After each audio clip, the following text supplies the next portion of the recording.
اللہ اکبر اللہ اکبر۔ السلام علیکم ورحمۃ اللہ وبرکاتہ۔ الحمد للہ رب العالمین والعاقبۃ للمتقین والصلاة والسلام علی اشرف الانبیاء والمرسلین نبینا و امامنا و قدوتنا محمد وعلی آلہ واصحابہ اجمعین، اما بعد۔ محترم حضرات و خواتین اور ناظرین اور ناظرات، دین اسلام کی پاکیزہ اور اعلیٰ تعلیمات میں حسن اخلاق کو بہت بڑا درجہ حاصل ہے۔ پیارے نبی صلی اللہ علیہ وسلم اچھے اخلاق پر فائز تھے، اس کی گواہی خود اللہ تعالیٰ دیتے ہیں، اِنَّكَ لَعَلَىٰ خُلُقٍ عَظِيمٍ کہہ کر کہ اے نبی آپ بہت ہی عظیم اخلاق والے ہیں، اخلاق پر آپ فائز ہیں بول کے۔ حسن اخلاق یہ انسان کی اعمال میں سب سے زیادہ وزنی چیز اور بھاری چیز ہوتی ہے۔ اللہ کے نبی صلی اللہ علیہ وسلم نے ہمیں یہ بات بتائی ہے کہ کل قیامت کے دن جب ہمارے اپنے اعمال ترازو میں تولے جائیں گے تو اس وقت ہمارے اپنے حسن اخلاق سب سے زیادہ بھاری ہوں گے بول کے۔ تو یہ ہمارے اپنے دین کی تعلیمات میں ہر طرح کا جو بھی حسن اخلاق تو ہر ایک کو اللہ تعالیٰ نے اور اللہ کے رسول نے اس پر ابھارا ہے اور اس کی ہم کو بہت ترغیب دلائی ہے۔ ایسے ہی حسن اخلاق میں سے ایک چیز نرمی ہوتی ہے۔ کسی بھی معاملے کو حل کرنے کے لیے گرمی سے زیادہ نرمی اگر اختیار کرتا ہے بندہ تو بہت اچھے طریقے سے معاملہ حل بھی ہوتا ہے اور اچھا نتیجہ بھی نکلتا ہے۔ اسی لیے اللہ کے نبی صلی اللہ علیہ وسلم ہم کو یہ بتاتے ہیں کہ ان الرفق ما خالط شیئا الا زانہ ولا ينزع من شیء الا شانہ۔ یہ نرمی ایسی چیز ہے کہ جس کسی کے بھی ساتھ یہ جب مل کر آتی ہے تو اس چیز کو بہت مزین کر دیتی ہے، خوبصورت بنا دیتی ہے، اور وہی نرمی جب کسی چیز سے چھین لی جاتی ہے، اٹھا لی جاتی ہے، نکال لی جاتی ہے تو اس چیز کو وہ عیب دار بنا دیتی ہے، وہ اچھی نہیں رہتی ہے۔ اللہ تعالیٰ اسی لیے آج جو آیتیں پڑھی جا رہی تھی سورہ حج کے اندر اللہ تعالیٰ یہ بتا رہے ہیں، ہم کو حکم دیتے ہیں کہ ادفع باللتی ہی احسن السیئہ۔ ہاں، اچھائی اور برائی دونوں کا سامنا آدمی کو کبھی کرنا پڑے گا۔ برائی کا اگر سامنا کر رہا ہے اور اس کو اگر دفع کرنا ہے، دور کرنا ہے، تو اللہ تعالیٰ کی تعلیم یہ ہے کہ اچھے طریقے سے اس برائی کو دور کرنے کی کوشش کرو۔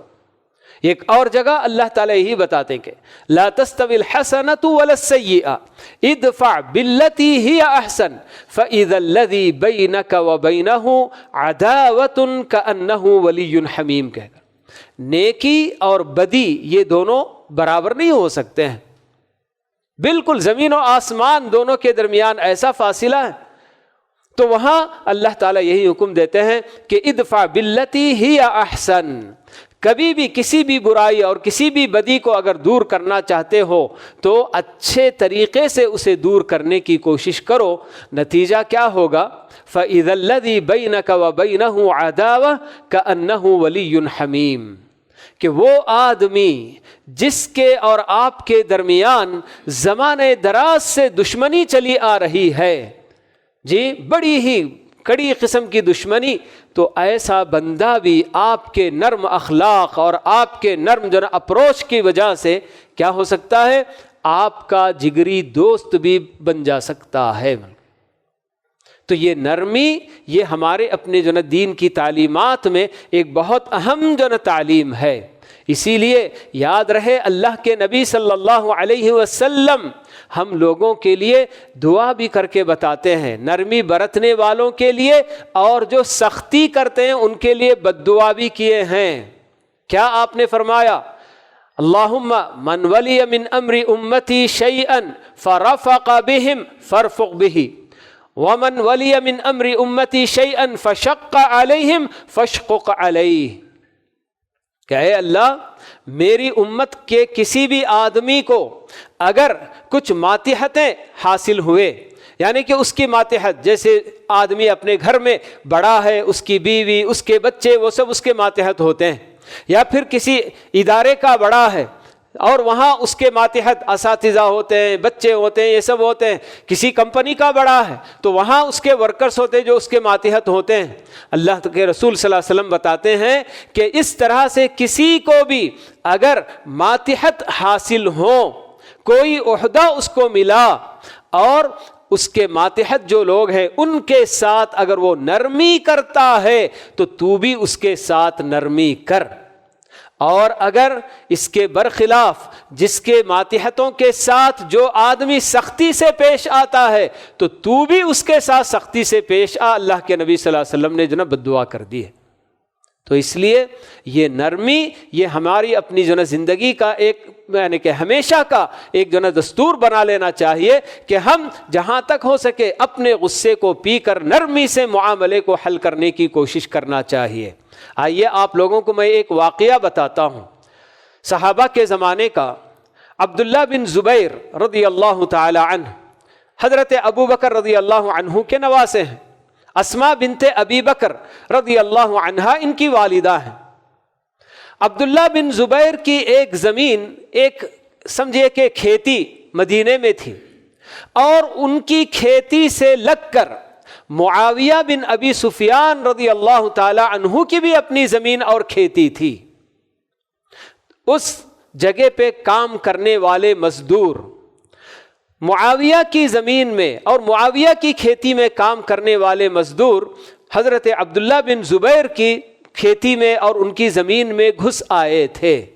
اور یہ ایک دو بار نہیں کئی بار ہوا تھا۔ جب اس طرح کا بار بار ہونے لگا تو عبداللہ بن زبیر نے معاویہ رضی اللہ تعالی عنہ کو، جو کہ کہاں بیٹھے ہوئے تھے، مدینے سے بہت دور دمشق میں، انہوں نے اپنی اس کو کیپٹل بنایا تھا دمشق کو، کیونکہ شام والوں نے آپ کو بہت پسند کیا تھا اور انہوں نے ان کو خلیفہ بنا لیا تھا، امیر المؤمنین تھے وہ، تو دمشق میں بیٹھے ہوئے ہیں۔ تو یہاں سے عبداللہ بن زبیر کا خط ان کو جاتا ہے اور اس کے اندر پوری سختی اختیار کرتے ہیں عبداللہ بن زبیر۔ کیا لکھا انہوں نے؟ لکھتے ہیں کہ معاویہ کے بعد معاویہ ابن ہند آکلت الاکباد بول کے، معاویہ حالانکہ ابو سفیان کے بیٹے مشہور ہیں، مگر اس کے باوجود ان کو چڑھانے کے لیے، غصہ دلانے کے لیے معاویہ کے ساتھ ان کی ماں کا نام ذکر کرتے کہتے ہیں کہ اے ہند کے بیٹے معاویہ۔ اور وہ ہندا بھی کون؟ جس نے کلیجہ چبایا ہوا ہے۔ ہم سب جانتے ہیں کہ غزوہ احد میں، احد کی جنگ میں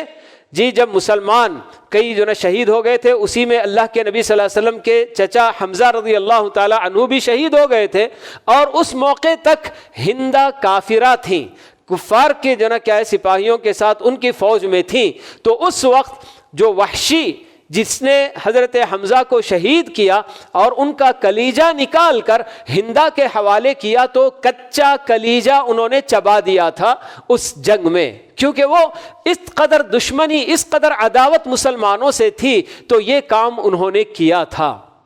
لیکن یہ اس وقت کی بات ہے جب وہ کافرہ اور مشرکہ تھیں، لیکن جب اسلام لے آئی تو اس وقت اللہ کے نبی صلی اللہ علیہ وسلم کی خدمت میں آ کر یہ اعتراف کرتی ہیں کہ اے اللہ کے نبی، ایک وقت وہ تھا کہ جب آپ اور آپ کا گھرانہ میرے نزدیک سب سے زیادہ ناپسندیدہ تھا،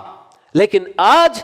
آپ اور آپ کا گھرانہ میرے نزدیک سب سے زیادہ محبوب اور پسندیدہ ہے۔ یہ جو نا آ کر اعتراف کرتی ہیں۔ بہرحال ایمان اور کفر، یہ کفر کی حالت وہ تھی، اور ایمان لانے کے بعد ان کی دنیا پوری طرح سے بدل گئی تھی، مگر اس کے باوجود عبداللہ بن زبیر اسی کا حوالہ دے کر ان کو خط لکھتے ہیں کہ تمہارے مزدور میری اپنی کھیتی میں گھس آتے ہیں، ان کو روک لو، اگر تم نے ان کو نہیں روکا تو پھر میرا اور تمہارا کیا ہوگا نہیں معلوم۔ اس طرح سے بالکل جو نا ایک دھمکی دیتے ہوئے ان کو خط لکھ کر بھیجتے ہیں۔ معاویہ رضی اللہ تعالی عنہ بڑے بردبار قریش، قبیلہ قریش میں حضرت معاویہ کی بردباری ضرب المثل تھی، بہت بالکل جو نا تحمل کرنے والے، برداشت کرنے والے۔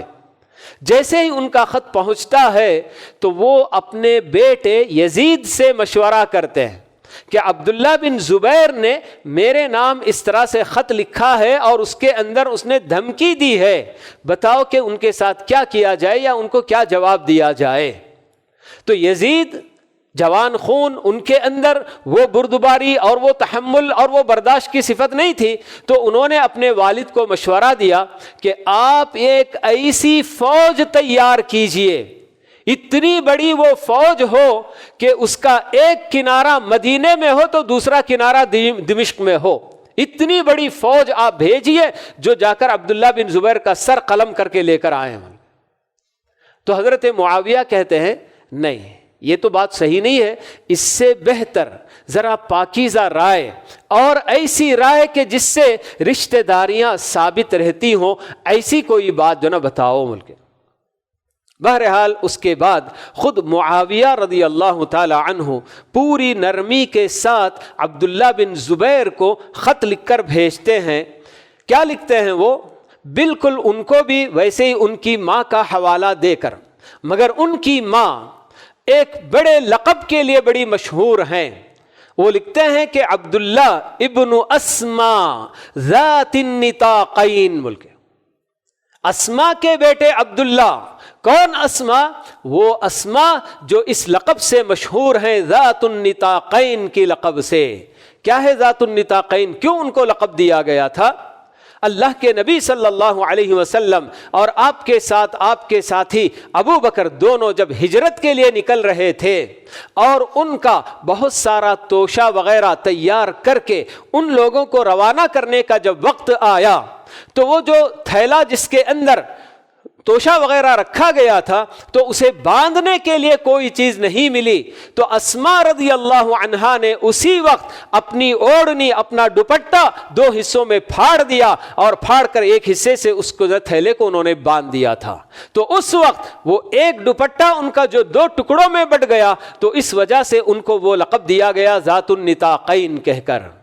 تو اس بالکل ایسے بالکل یعنی کہ اونچے لقب کا حوالہ دے کر، حالانکہ عبداللہ بن زبیر نے معاویہ کی والدہ کے لیے بالکل جو ہے گھٹیا لقب استعمال کیا تھا، آکلۃ الاکباد کہہ کر کہ کلیجہ چبانے والی بول کے، اور یہاں معاویہ نے ان کی والدہ کے لیے جو حق تھا اور جس کی وہ مستحق تھی وہ لقب ان کے لیے استعمال کیا، اور پھر یہ خط لکھ کر بھیجا کہ اے عبداللہ، یہ میری اور یعنی کہ پوری دنیا میرے اور آپ دونوں کے درمیان ہی ہوتی، یعنی اس دنیا کے ہم دونوں ہی مالک ہوتے تو میں اپنا حصہ بھی آپ کو دے دیتا، اور یہ کھیتی جس کے بارے میں آپ شکایت کر رہے ہیں وہ مدینے سے لے کر دمشق تک بھی اگر اس کو جو نے کہا ہم دونوں اگر اس کے مالک ہوتے تو میرا حصہ بھی آپ لے جاتے، مجھے اس کی کوئی پرواہ نہیں، میری کھیتی کے بھی آپ مالک ہو جاؤ اور میرے جو مزدور ہیں ان مزدوروں کو بھی آپ اپنی ملکیت میں لے لو، اللہ تعالیٰ کی جنت بڑی وسیع ہے۔ یہ وہ جو نا خط لکھ کر بھیجتے ہیں جواب، اور یہ خط عبداللہ بن زبیر دیکھتے ہیں تو ان کی اپنی آنکھوں سے آنسو نکل آتے ہیں، روتے روتے ان کی داڑھی تر ہو جاتی ہے، اور مدینے سے نکل کر دمشق کا سفر کرتے ہیں صرف معاویہ سے ملاقات کرنے کے لیے اور ان سے جا کر معافی مانگنے کے لیے۔ تو یہ دیکھیے کہ اگر معاویہ نے بھی اسی طرح سے بالکل جو سختی کا معاملہ عبداللہ بن زبیر نے اختیار کیا ویسی ہی اگر وہ دوسری طرف بھی سختی اختیار کرتے تو مسئلے کا حل بھی نہیں نکلتا اور پتہ نہیں کیا کیا ہو جاتا، کیونکہ معاویہ ان کے پاس تو بہت بڑی فوج تھی، بہت کچھ تھا، مگر اس کے باوجود بھی جیسے کہ اللہ کے نبی صلی اللہ علیہ وسلم ہم کو بتاتے ہیں کہ العفو بعد المقدرہ، آدمی کسی سے انتقام لینے کی پوری اس کو قدرت ہے، قوت ہے، سب کچھ ہے، یہ سب ہوتے ہوئے بھی اگر کسی کو معاف کر دے، درگزر کر دے تو یہ بہت بڑی صفت ہوتی ہے۔ تو معاویہ کے پاس یہی سب کچھ تھا، پوری قدرت ان کو حاصل تھی، مگر اس کے باوجود انہوں نے یہ بھی ایک مظاہرہ کیا کہ ان کو عفو درگزر سے نواز دیا، اور پھر اسی طرح سے جو اتنی نرمی کے ساتھ اور ان کی والدہ کا جو بلند لقب تھا اس کے ساتھ ان کو یاد کر کے ان کو خط لکھ کر بھیجا۔ تو عبداللہ بن زبیر دمشق آتے ہیں اور معاویہ سے ملاقات ملاقات کرتے ہیں اور کہتے ہیں کہ اے معاویہ، واقعی جو بردباری اور جو برداشت کی قوت آپ کے اندر ہے، اسی وجہ سے قریش میں آپ کا اتنا بڑا مقام اور یہ جو نا آپ کو مرتبہ حاصل ہے۔ اللہ تعالیٰ آپ کے اس حلم کو اور آپ کے اس قوت برداشت کو کبھی ختم نہ کرے، دعا دیتے ہیں۔ تو ظاہر سی بات ہے کہ یہ ہم کو سبق مل رہا ہے کہ مختلف لوگ ایسے ہوں گے کہ جن کے اندر کسی نہ کسی طرح کی خامی ہوگی ہی۔ اگر کوئی آدمی یہ چاہتا ہے کہ میں بالکل ایسا دوست اختیار کروں جس کے اندر کوئی عیب نہ ہو، کیا ہونا ہے؟ اس کو اکیلا ہی رہنا ہے۔ دنیا میں کہیں اس کو ایسا کوئی دوست نہیں ملے گا جس کے اندر کوئی نہ کوئی خامی ہو۔ کوئی اگر شادی سے پہلے یہ جو نا بالکل مطالبہ کر کے بیٹھتا ہے کہ میں اگر شادی کروں گا تو ایسی لڑکی سے کہ جس کے اندر کوئی عیب نہ ہو، زندگی بھر اس کو کنوارا ہی رہنا ہے، اور کوئی چارہ نہیں، تو ایسے بالکل جو نا کیا ہے، ایک دوسرے کے اندر کچھ نہ کچھ، اس کے اندر کچھ کمی ہے، خامی ہے تو میرے اپنے اندر کچھ ہے، سب برداشت کر کے، نظر انداز کر کے، درگزر کر کے جب چلتے ہیں تو تبھی ہم آپس میں ایک دوسرے کے ساتھ مل جل کر زندگی گزار سکتے ہیں۔ ورنہ اگر ایک ایک کی چیز، ایک ایک کے عیب اور ایک ایک کے نقص کو کھودنا شروع کریں گے، بالکل گہرائی کے ساتھ اس کی ذرا یہ کرنا شروع کریں گے تو پھر ایک دوسرے کا سہارا نہیں بن سکتے ہیں۔ تو یہ نرمی کی صفت کتنی جو نا پیاری ہم کو تعلیم ہمارا اپنا دین ہم کو دیتا ہے کہ ہر وقت نرمی اختیار کرنا چاہیے، کہ آپ نے بتا دیا کہ نرمی جس چیز میں بھی رہے گی تو یقیناً وہ چیز بڑی خوبصورت ہو جائے گی۔ تو دیکھیے یہ کتنا بڑا معاملہ، کیسے اس کو جو نا کیا ہے، معاویہ کے بیٹے یزید نے مشورہ دیا کہ فوج بھیج کر عبداللہ بن زبیر کا سر کاٹ کے لے کر آنے کے لیے بولیے بول کے۔ اگر ایسے ہی معاویہ بھی سوچتے تو پھر وہی ہوتا، خون خرابہ ہوتا، لیکن معاویہ کی اپنی جو نا کیا ہے حکیمانہ ان کا اپنا فیصلہ اور قوت برداشت جو ان کی تھی اس کو برداشت کر کے پوری نرمی کے ساتھ جب انہوں نے اس معاملے کو حل کیا، ہینڈل کیا، تو کتنی آسانی کے ساتھ وہ بندہ، جیسے کہ اللہ تعالیٰ بتا رہے ہیں فَإِذَا الَّذِي بَيْنَكَ وَبَيْنَهُ عَدَاوَةٌ كَأَنَّهُ وَلِيٌّ حَمِيمٌ، اس کا بالکل زندہ ثبوت یہاں ہم کو مل رہا ہے۔ عبداللہ بن زبیر میں اور معاویہ میں بنتی نہیں تھی، مگر معاویہ کی یہ نرمی عبداللہ بن زبیر کو کھینچ کر لے گئی مدینے سے بالکل دمشق تک، اور وہاں جا کر ان کے گلے لگتے ہیں عبداللہ بن زبیر رضی اللہ تعالی عنہ۔ تو یہ چیز ہمارے اپنے دین کی ایسی ہی پاکیزہ تعلیمات ہوتی ہیں، تو ان تعلیمات پر اگر ہم غور کریں گے اور ان کو جو نا اپنی زندگی میں اپنانے کی کوشش کریں گے تو ہمارے اپنے جو نا دین کی خود بخود جو نا کیا دعوت عام ہوگی۔ آج ہم مسلمانوں کے اندر یہ حسن اخلاق نہ ہونے کی وجہ سے بہت سارے لوگ ہم سے دور ہیں، ہم سے کٹ جاتے ہیں۔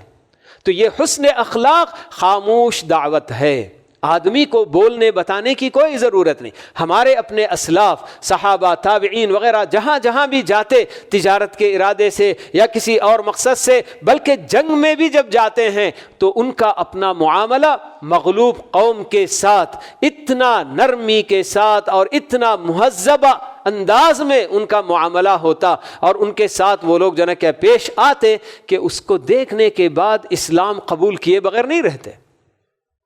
تو یہ حسن اخلاق کا کمال ہے۔ تو اسی لیے ہمارے اپنے دین میں اس کی بہت زیادہ جو ہے کہ اس پر زور دیا گیا ہے، کیونکہ جتنی بھی عبادات وغیرہ ہوتی ہیں، نماز ہے، روزہ ہے، یہ سب کچھ آدمی اکیلا اپنے آپ میں کرتا ہے، لیکن حسن اخلاق